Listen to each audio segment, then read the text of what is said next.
Hola, hola, hola, hola, hola, te saludo con muchísimo gusto. Gracias de verdad por seguirnos aquí en Debatible.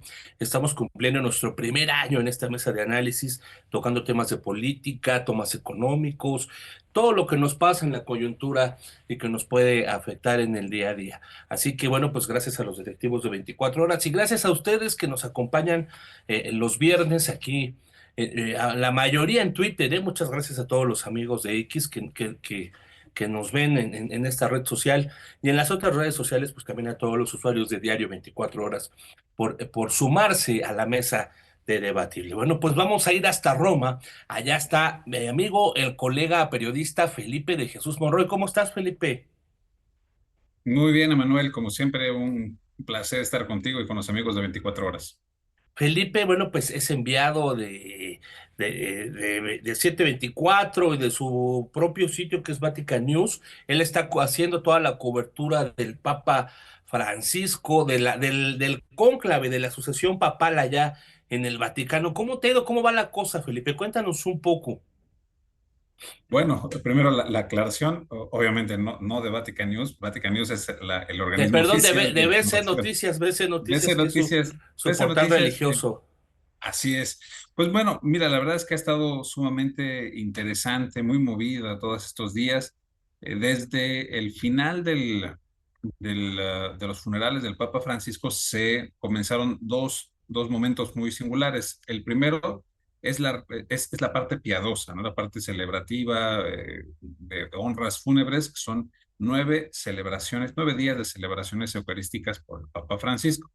Y allí van algunos cardenales a dar, obviamente, la misa, a predicar la homilía. Ahí hay algunas ideas que suelen soltar en sus mensajes y que pueden por ahí medio conducir algún guiño a la elección del próximo pontífice.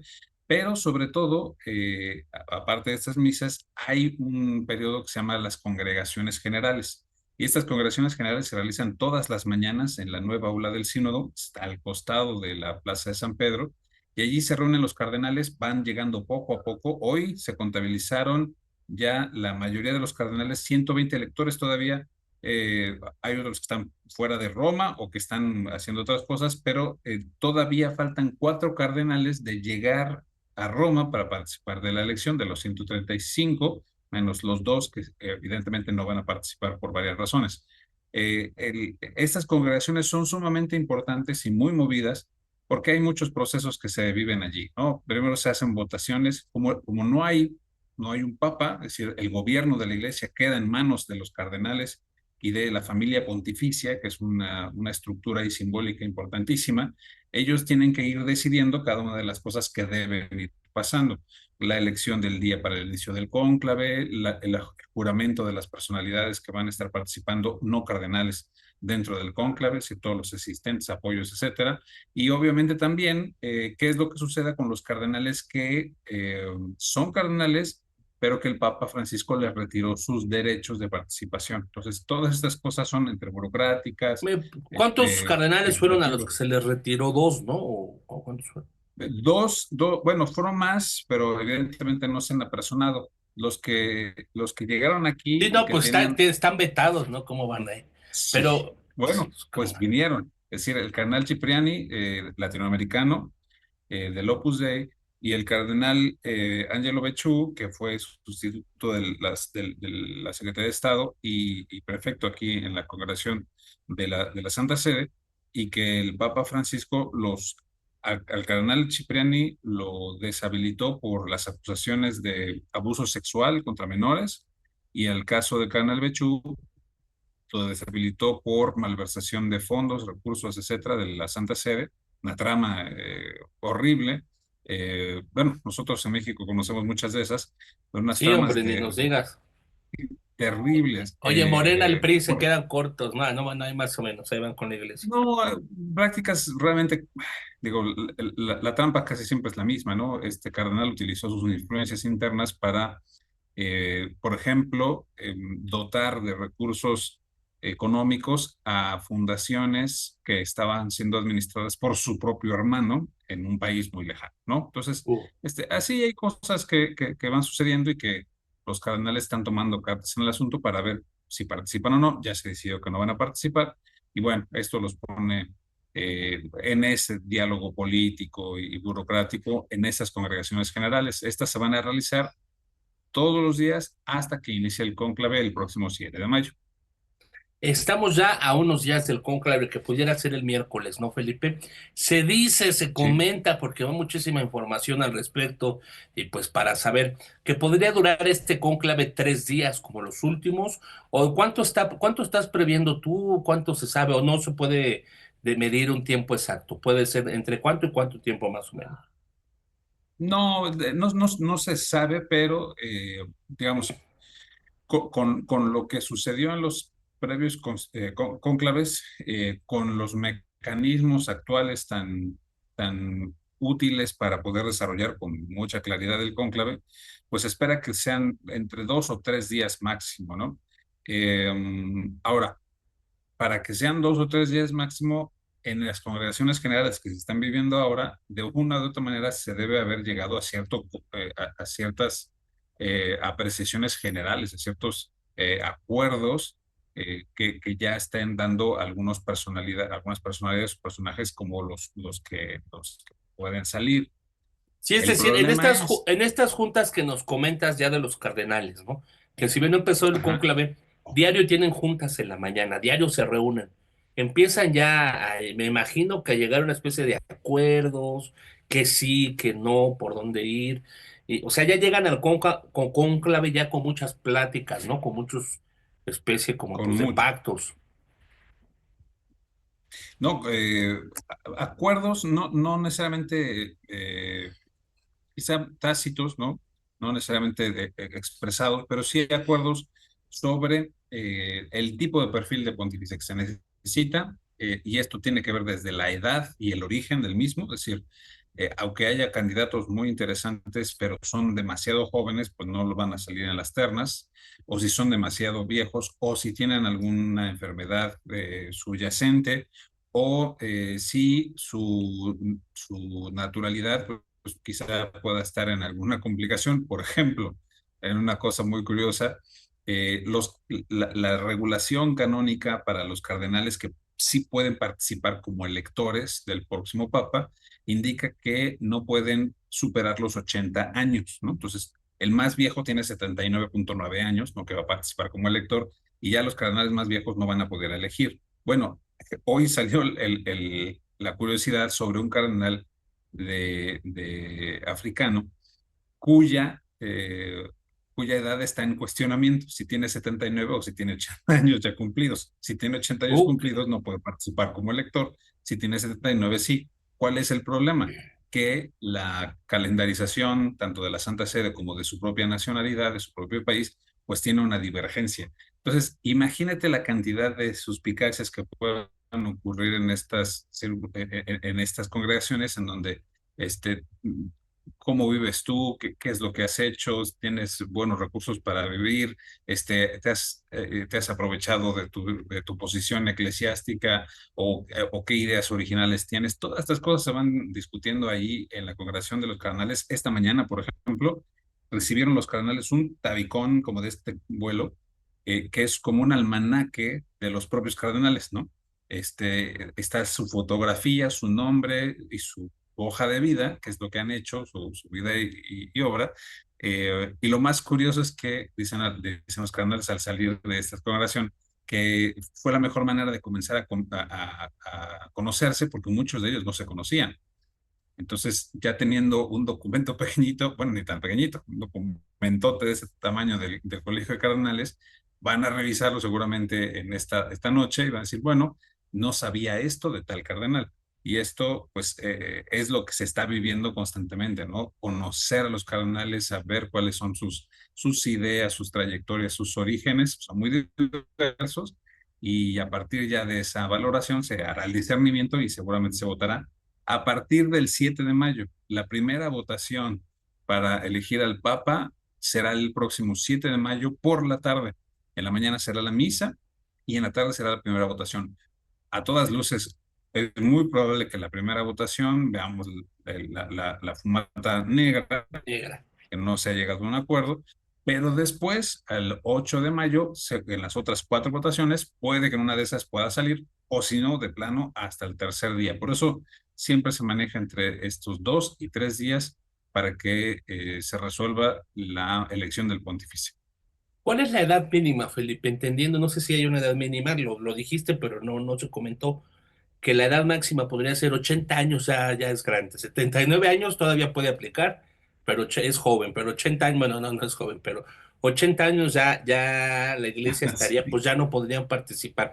¿Cuál será la edad mínima que puedan aplicar los cardenales que pudieran ser postulados para ser el nuevo sucesor de Pedro? Mente, en el derecho romano no aplica ninguna edad mínima, ni máxima tampoco. O sea, y es más, tampoco tiene que ser forzosamente un cardenal, o sea, de entrada. Eh, por muchas razones. Históricamente ha habido pontífices, O sea, puede ser un sacerdote común que no veinteañeros, sea de la alta treintañeros, curia el que ¿no? llegue a ser papa. Pueden ser, sí, o sea, por ley puede ser. Ahora, viene lo más difícil. Si los cardenales, siendo solamente 120, 135 electores, no se conocen del todo, es decir, necesitan muchísimo discernimiento para saber si pueden depositar su confianza en uno de ellos, en esos cardenales, que son los príncipes de la iglesia, es una porción súper pequeñita del pueblo de Dios, pues imagínate qué van a saber de los cientos de miles de feligreses, sacerdotes u obispos, que evidentemente no tienen todas las informaciones con ellos. Entonces, es por eso que es más probable y obvio que salga de entre los cardenales, ¿no? El próximo pontífice. Esto por una parte. Ahora, de los cardenales que en este momento, en este conclave del 2025, están participando, hay cardenales muy viejos, obviamente arriba de los 99 años de edad, y que de una u otra manera Sí. están participando y podrían ser ellos, pero obviamente no estarán considerados. Pero también hay cardenales electores, es decir, que sí participarán en la elección para votar y ser votados, demasiado jóvenes, demasiado es un decir. Eh, Tú y yo somos de los años 80. Bueno, el Ya cardenal somos unos más joven chavorrucos, tú y yo, que está Felipe. participando, Ya somos unos sin duda, chavorrucos, pero pero él tiene 45 años de edad. el más Es el cardenal joven de los más joven que cardenales que está está ahí. participando. Así. ¿De qué Y hay naciones? otro que tiene él es australiano y pertenece a estas iglesias orientales católicas eh, que son una manera distinta de vivir la cristiandad. Eh, es un rollo histórico muy largo, pero él es representante de la Iglesia Oriental Católica en Australia y es cardenal de la Iglesia Católica. Si él no sale pontífice, por ejemplo, bueno, si saliera pontífice tendríamos un papa de 40 y tantos años, 45 años, lo cual sería una cosa extravagante, pero si no sale Pero estaría pontífice y bien, ¿no? Porque yo siento, o sea, yo soy nadie para la iglesia, pero es que el problema ha sido, por ejemplo, Francisco, pues envejece muy rápido, ¿no? Tú sabes que el poder de la mente, veíamos ya cuando se van, pues ya se van, ya en condiciones pues, muy grandes, ya no tienen la misma lucidez, el mismo pensamiento que fue el caso de Francisco, que si bien el Papa Juan Pablo II, que alcanzó 27 años de pontificado, pues ya veíamos los últimos, sí. no podía ni hablar, él enojado. Yo me acuerdo de esta imagen icónica, él pegándole al púlpito porque no puede ya dirigirse, la gente no puede hablar. Y tienen esos, en esta modernidad, Sí. en estos cambios, Ahora, quizá podrá ser un poco, a lo mejor no de 45 pero sí un poco más joven. es cierto lo que dices. Ahora, hay una situación que la Iglesia prevé, y es que los pontificados muy largos generan, por ejemplo, el de Francisco, que no fue tan largo, o sea, decir, 12 12 años o años, cuánto. es sí, sí, 12 años, pero él solito, ese pontificado, cambió el 80% del colegio de cardenales, ¿no? Entonces, redefinió completamente el Colegio de Cardenales que eligió a su sucesor. En el caso de Juan Pablo II, obviamente todos y cada uno de los cardenales que votaron después por Joseph Ratzinger para ser Benedicto XVI, todos eran cardenales de Juan Pablo II. En este momento hay cardenales de Juan Pablo II, hay cardenales de Benedicto XVI y cardenales de Francisco, pero el 80% son cardenales de Francisco. Entonces, también los propios cardenales piensan que si le dejan a un papa tener mucho tiempo de gobierno, pues básicamente es para transformar completamente la iglesia, o sea, hacerla a su estilo, a su imagen y semejanza. Y después de un pontificado tan lucidor como el de Francisco, pues no creo que quieran que se cambie radicalmente la iglesia solamente a través de un pontificado, sino que sean varios pontificados, varios pontífices que van acompañando a la iglesia. Es cuestión de matices, pero por eso se está pensando que el candidato ideal, que se encuentre bien de salud, moderadamente bien de salud, porque evidentemente ya después de los 65 Que no años ya les es dure un mucho, ¿no? Para que la llamada transición. que sea entre los 65 y los 75 años de edad, que no sería un mal candidato, y básicamente el 40% de los cardenales se encuentran en ese rango de edad. ¿Cómo se elige un cardenal, Felipe? Entiendo que, o sea, ¿cómo es la elección de un cardenal? Cuando muere uno lo tienen que sustituir o cada papa puede ir abriendo nuevos cardenales o cómo es esto. Es completa y absolutamente decisión del pontífice reinante. O sea, el papa le da el cardenalato a quien él quiera. eh, Hubo, justamente con el pontificado Juan Pablo II, una tradición que se volvió un poquito medio, digamos, medio malévola, por decir una palabra, de darle los cardenalatos a los pastores de las sedes episcopales más ricas e importantes del mundo, ¿no? Entonces, una ciudad muy grande, con mucha pujanza económica, tenía un arzobispo y ese arzobispo casi naturalmente se hacía cardenal. Esto se le denominó por muchos años una sede cardenalicia, cosa que no existe ni en el derecho romano ni mucho menos. Pero el Papa Francisco vino a, como muchas cosas, vino a destruir esa idea, ¿no? La destruyó por muchas razones. La primera, nombró cardenales a personas completamente periféricas, es decir, de ciudades que ni siquiera aparecen en el mapa, o a veces ni siquiera son ciudades, ¿no? No eran grandes diócesis, no son grandes arzobispados, son protectorados, son prefecturas muy lejanas. También nombró de una manera súper extraña a los obispos, o sea, nombró cardenales a obispos auxiliares, es decir, cardenales que por jerarquía son superiores que el superior que tienen en su propia diócesis. Es una cosa extravagante que sucedió justamente aquí en El Salvador con don Gregorio Rosa Chávez, obispo auxiliar de El Salvador, que su arzobispo superior pues no llegó a ser cardenal, no es cardenal, pero él sí, y él está justamente acá votando, ¿no? O va a votar.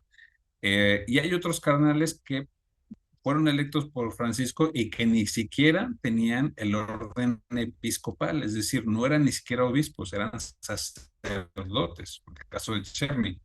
Estos sacerdotes, para recibir el cardenalato, tuvieron que primero ser ordenados obispos en fast track y ya después recibir el birrete cardenalicio de voluntad del Papa Francisco. Entonces, ¿cómo se elige un cardenal? Es voluntad propia del pontífice.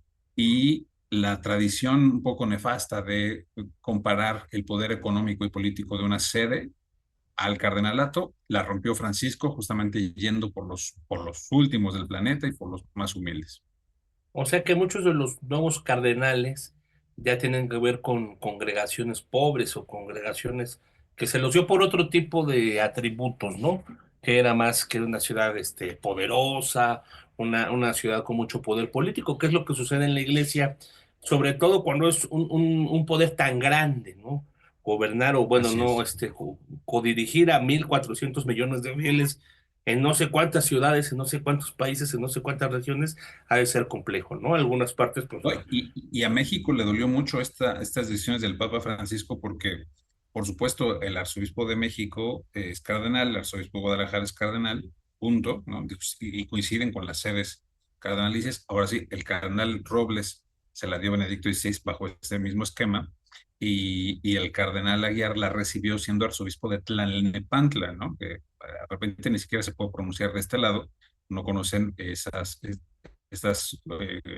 localidades periféricas de la Ciudad de México. Bueno, el asunto es que México estaba pensando en que también necesitaba más representación por la cantidad de católicos que existen en el país, y por el poder, la masividad, en fin, hay muchas razones por las que aparentemente México merecería más cardenales.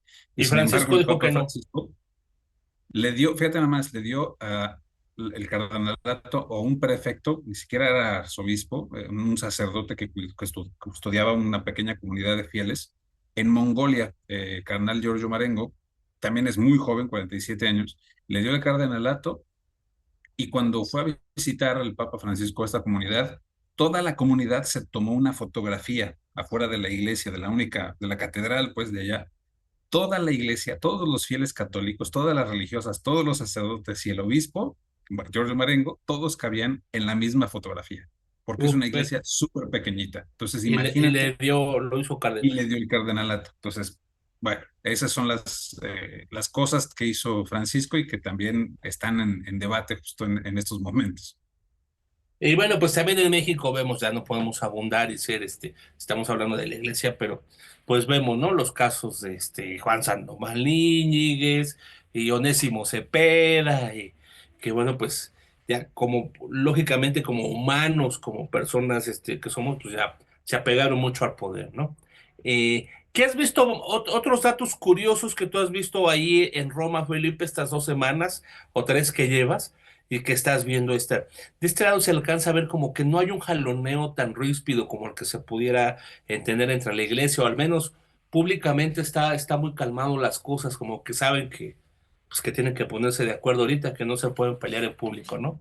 ¿Qué otro dato nos puedes compartir que la gente común no sepamos, que estés viendo de aquel lado del charco, hacia la sucesión pues, del Papa de la iglesia más grande del mundo? No sé si es la más importante, pero por lo menos la más grande del orbe, Felipe. Pues en realidad, bueno, hay muchísimas cosas muy singulares que suceden de este lado, porque al final también hay toda una cultura italiana, obviamente, que conoce y comprende y dialoga mucho con la identidad religiosa católica.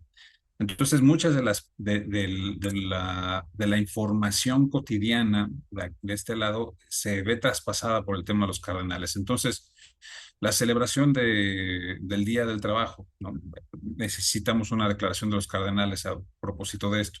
La de celebración de tal cosa, bueno, entonces, todo está como centrado y enfocado en lo que los cardenales hacen, dicen y en fin, piensan. Hay una frase de Carlos Monsiváis que a mí me gusta mucho sobre la persecución cristera en México hace un siglo, en donde él decía que cuando está prohibido lo político, entonces todo se vuelve político, ¿no?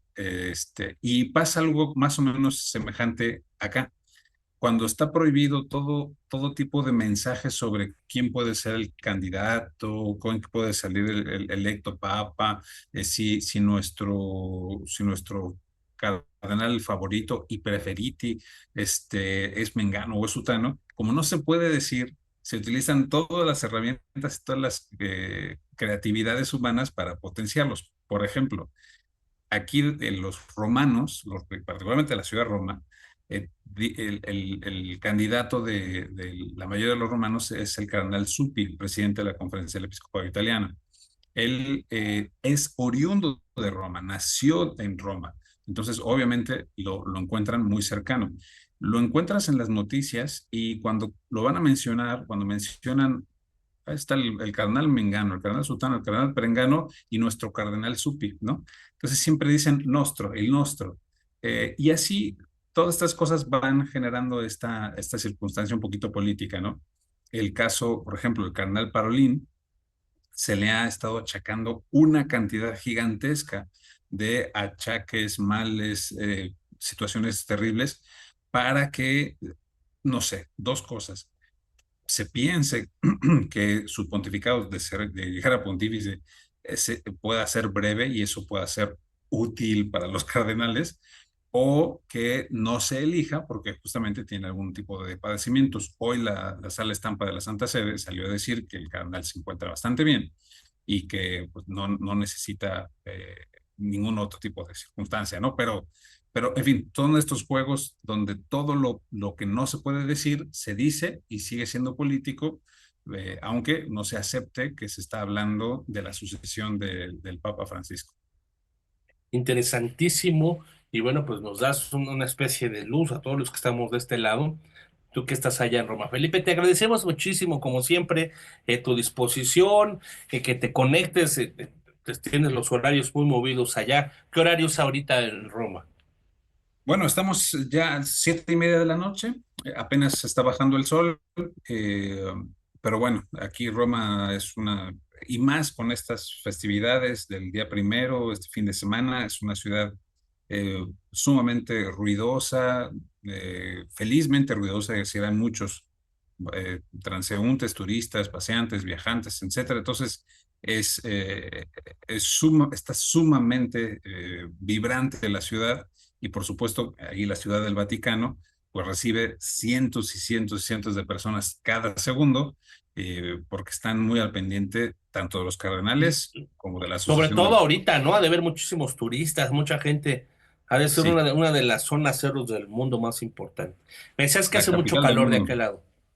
Terrible, terrible. La capital del mundo, decía aquí Goethe, el escritor alemán, estuvo mucho tiempo aquí en Roma, hizo ese viaje de caballeros que le decían en el siglo XVIII para aprender muchas cosas, y él decía que justamente jamás había podido entender el mundo, él vivía obviamente en la Europa del Norte, jamás había podido entender cómo funciona el mundo pero hasta que llegué a Roma lo comprendí, porque Roma es la capital del mundo, sí, Roma Caput Mundi, un gran texto del gran escritor Goethe.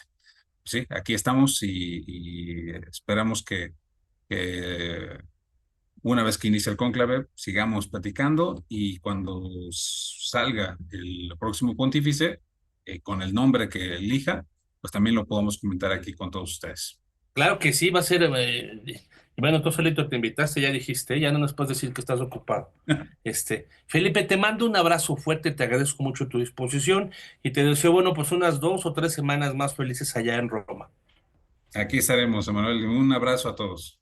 Esto es debatible, esto es diario 24 horas. Vamos a darle parte a nuestra segunda parte del programa. Como bien saben, viene la 88 Convención Bancaria.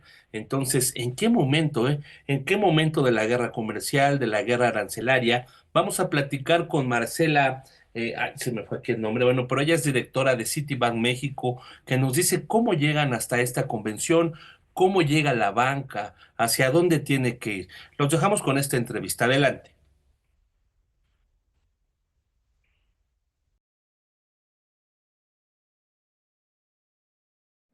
Hola, ¿qué tal? Gracias por seguirnos. Bueno, pues nos acompaña Mayra Angélica Balcázar. Mayra, bienvenida a 24 horas. Te agradecemos mucho que te conectes. Ella es cabeza de negocio de Banco City. ¿Cómo estás, Mayra Angélica? Muy bien, Emanuel, muchas gracias por el tiempo.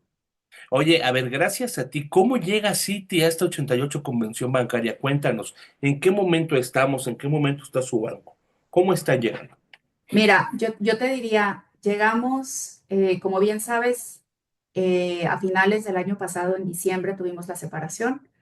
Al día de hoy tenemos ya un primer trimestre de Citi ya operando como entidad separada y estamos llegando bastante fortalecidos. Traemos un primer trimestre de 2025 con una utilidad neta de 182 millones de dólares, un retorno sobre patrimonio de alrededor del 21%, un número de clientes, alrededor de 2,000 clientes corporativos que ofrecemos servicios tanto de financiamiento, de transaccionales, de mercados de capitales, de derivados, en el cual, bueno, pues estamos listos y preparados para seguir apoyando a nuestros clientes en esta nueva etapa. Se separan porque, bueno, Citi se va un poco más a lo corporativo, ¿no? A la banca Correcto. empresarial.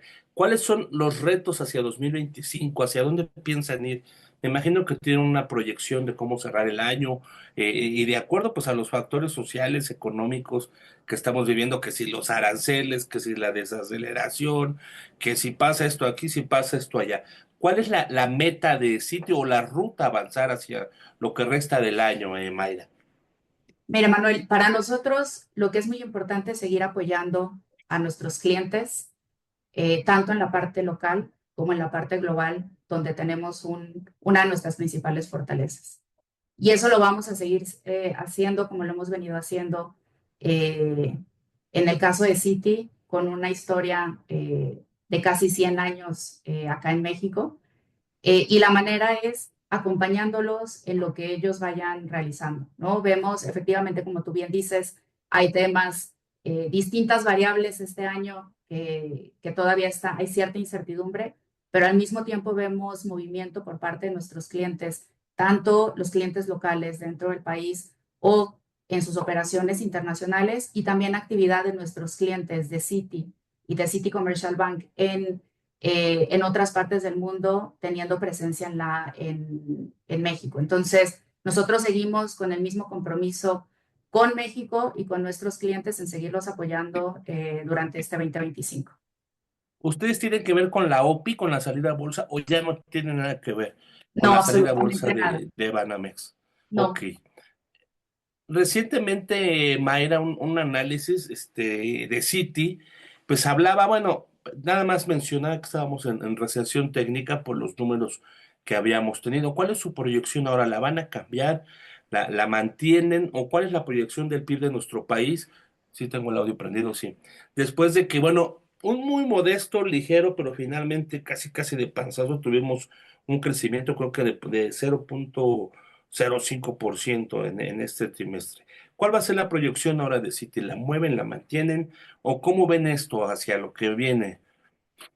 mira, Emanuel, como sabes, dentro de Citi tenemos dos grandes áreas. Una de estas áreas, como bien mencionas, es la parte de research o de estudios económicos, que es un área de investigación económica totalmente independiente a las áreas de negocio, como es en nuestro caso.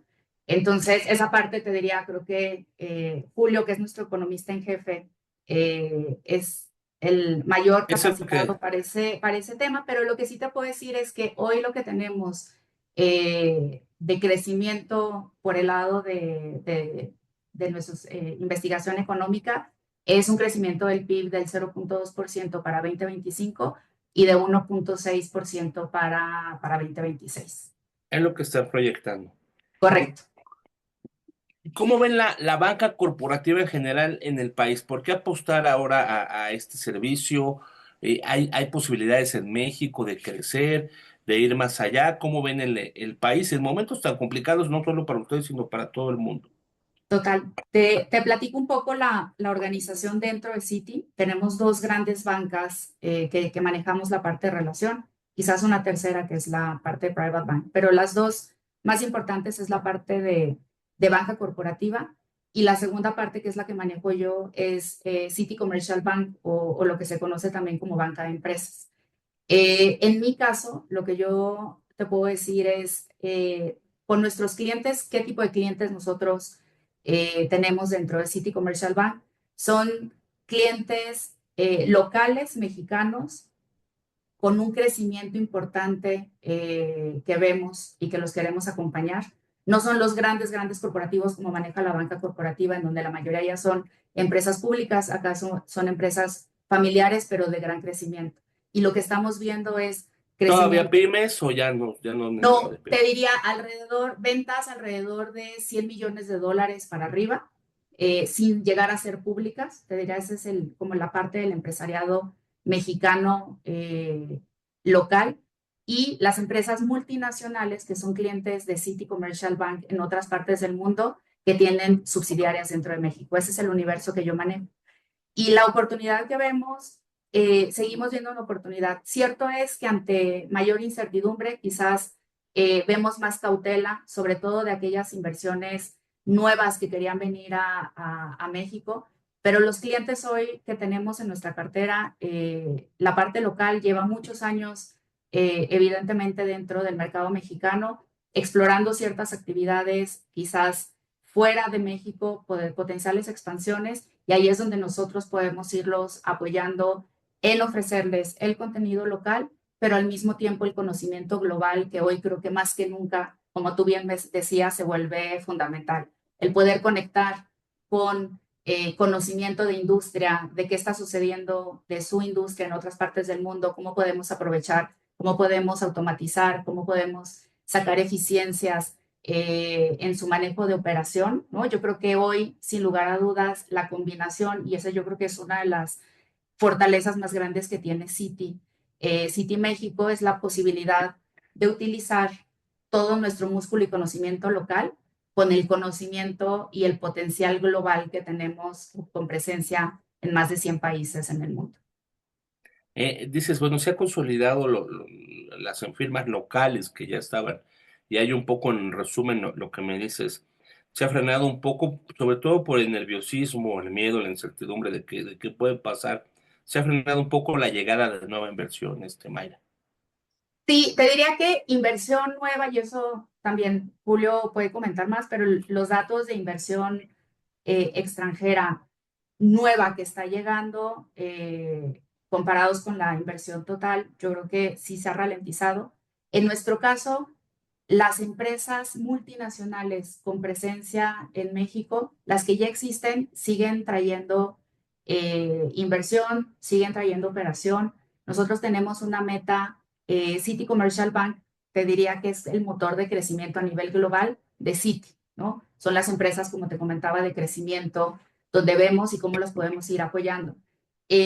Nosotros, nuestra meta de crecimiento de empresas multinacionales que vengan a México para Citi y que las podamos atender, son alrededor entre 80 y 100 empresas nuevas que queremos atraer este año. Entonces, si bien sí se ve una ralentización o quizás un poco más de cautela, también vemos que México sigue siendo uno de los principales mercados a nivel mundial en atracción de oportunidades.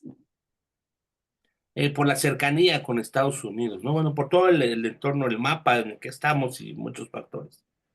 Correcto. Mayra, la tecnología va a pasos agigantados, va creciendo, se hace muy vieja muy rápido. Vemos que en 3 meses ya hay algo nuevo. Entonces ¿Cómo va Citi México con la tecnología, con la digitalización de sus servicios? ¿Tienen algún plan, alguna estrategia? ¿Cómo van en lo digital? Sí, a ver, yo te diría que hay todo un tema a nivel global y a nivel Citi, perdón, Citi México. Eh, en el tema global, creo que se le ha puesto un énfasis importante en la inversión en tecnología. En el caso de México, post separación, hubo un esfuerzo muy grande en dejar todas nuestras plataformas listas para poder atender de manera específica a nuestros clientes con nuestras plataformas de Citi. Y siempre hay un continuo desarrollo o interés de seguir innovando ese lado.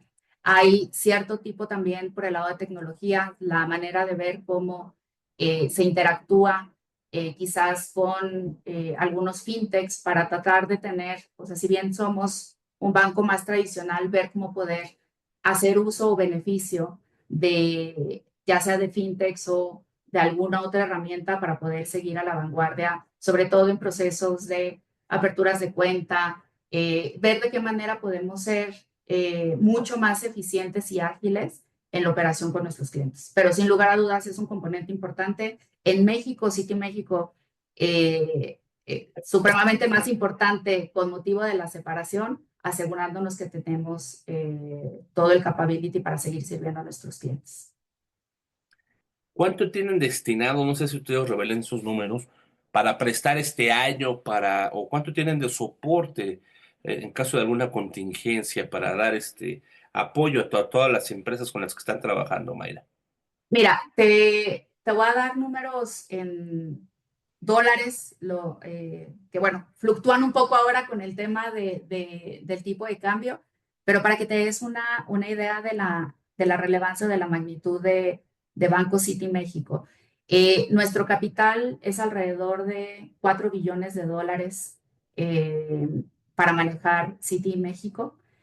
Hoy contamos con alrededor de 26.5 billones de dólares en activos, alrededor de 12 billones de dólares en la parte de lending, ¿no? O de préstamos, y 12.3 billones en la parte de depósitos.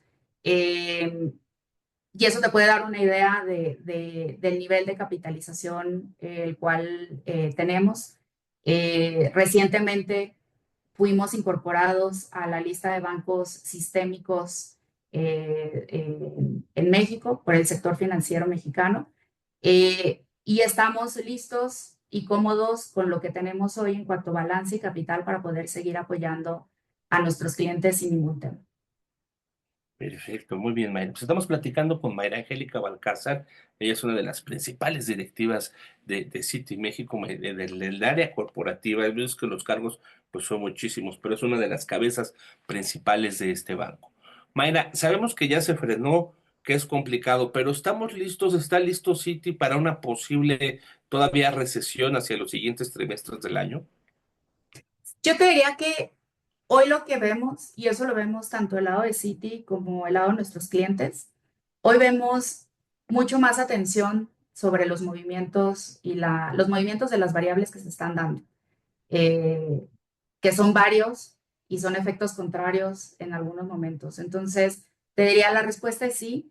Tenemos una gran cercanía con nuestros clientes.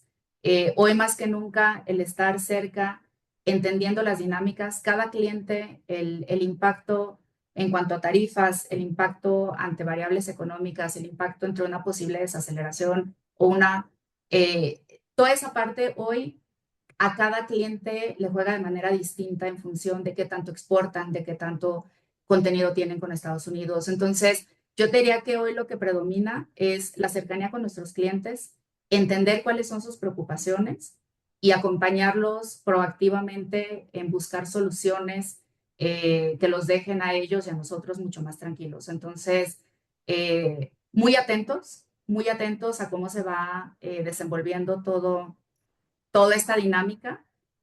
Todavía falta también la parte de la negociación del USMCA. Entonces, te diría, preparados, cercanos a nuestros clientes y atentos también a cómo podemos seguir apoyándolos en esta nueva etapa. Buena la relación con en este nuevo gobierno de México, que en este también pues nuevo comienzo de Citi en esta separación ha sido buena. ¿Y cómo ven ustedes esta petición que hace la mandataria, nuestra presidenta Claudia Sheinbaum, pues de apoyar más a las pymes, que sé que ustedes están en otro tenor, en otro rubro, pero cómo ven esta petición que dice con la que va a llegar a a la bancaria, de apoyar a las pymes y sobre todo de bajar un poco las tasas? Lo que yo te puedo decir de nuestro lado, si bien como comentas, Manuel, la parte de pymes no es un segmento que al día de hoy cubramos nosotros.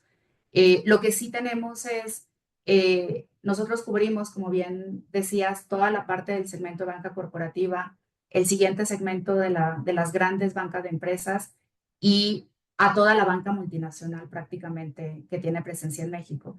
Y estas compañías, a su vez, tienen programas con empresas más pequeñas que son proveedoras de servicios de estas grandes empresas, en donde ahí sí podemos nosotros jugar esa parte en donde a través de programas que puedan tener estas empresas, el poder apoyar y que estas empresas pequeñas, ¿no? O pymes puedan beneficiarse de las relaciones que tienen estas grandes corporaciones para poder tener acceso a financiamiento. Te diría que del lado de nosotros el ángulo es más apoyando estas grandes empresas y que puedan apalancar sus proveedores el nombre de estas grandes empresas en la cadena completa de generación de valor.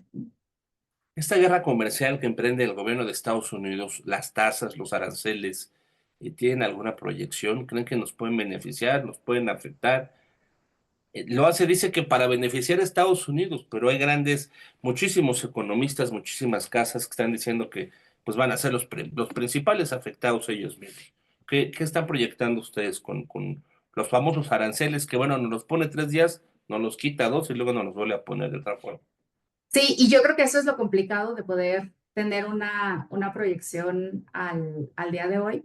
Lo que sí te puedo decir es, dentro de todos los países que han sido afectados, creo que es claro para todos que México ha sido el que primero pensábamos que iba a ser el más afectado y al final creo que dentro de todo el impacto comparado con otros países es menor. Y el segundo impacto que se tiene que incorporar, y ahí es donde las variables es complejo el poder dar una respuesta contundente, es la parte también que viene acompañada de una potencial devaluación. Entonces, si bien hay un componente de tarifa que puede estar negociado o no, como tú bien dices, todavía en procesos de discusión y cada día evoluciona a algo distinto, también el otro componente es la parte de devaluación, que de alguna manera neutraliza o disminuye el potencial impacto y deja a México de alguna manera más competitivo en comparación con otros países. Y qué importante es el valor del tipo de cambio, ¿no? En las exportaciones, ya en los movimientos internacionales, ¿cómo afecta, cómo ayuda? ¿Cómo está proyectando que pueda cerrar o que pueda avanzar? Que es algo complicadísimo, porque pues semana a semana vemos cambios, vemos decisiones políticas que afectan, pero ¿cómo están proyectando el tipo de cambio quizá para este año? Que es muy complicado, yo lo entiendo, pero no sé si Sí. tengan alguna guía más o menos para ir entendiendo el camino. Ese dato te lo debo, si quieres te lo comparto, Sí, porque va actualizándose cada semana y no me gustaría darte un dato que sea erróneo. desactualizado, pero regresamos contigo con mucho gusto para dar. Efectivamente, entorno complejo, pero tenemos nuestras proyecciones o nuestros estimados que van cambiando con el tiempo sobre el tema de tipo de cambio. Muy bien. Mayra Angélica Balcázar, te agradecemos mucho de parte de 24 horas por conectarte con nosotros en estos momentos previo a la 88 Convención Bancaria. ¿Qué subraya Citi, qué resalta Citi pues de todo lo que están haciendo, todos los cambios, todo el mundo estamos en una serie de cambios importantes? ¿Qué le gustaría resaltar a Citi México? Gracias, Emanuel.